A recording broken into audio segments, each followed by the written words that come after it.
ઉત્તરાખંડના ગાઢ દેવદારના જંગલોમાં એક એવી ખીણ આવેલી છે જ્યાં એકાદ બે નહીં, 10-12 પણ નહીં, પરંતુ લગભગ 125 પ્રાચીન મંદિરો સદીઓથી એક સાથે ઊભા છે. આ છે જાગેશ્વર ધામ.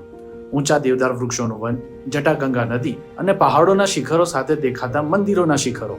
જાગેશ્વર ધામ એક અદ્ભુત પ્રાકૃતિક પ્રવાસન સ્થળ અને યાત્રાધામ તો છે જ. તદુપરાંત અહીં પહોંચતા એવું લાગે કે જાણે ઇતિહાસના કોઈ પૃષ્ઠમાં પ્રવેશી રહ્યા છો. જાગેશ્વર ધામને જોઈ પહેલો સવાલ એ થાય કે આટલા દુર્ગમ પહાડી જંગલમાં 8મી થી 13મી સદી વચ્ચેના કાળખંડમાં એકમેકની નજીક 125 મંદિરો કોણે અને કેવી રીતે બનાવ્યા છે?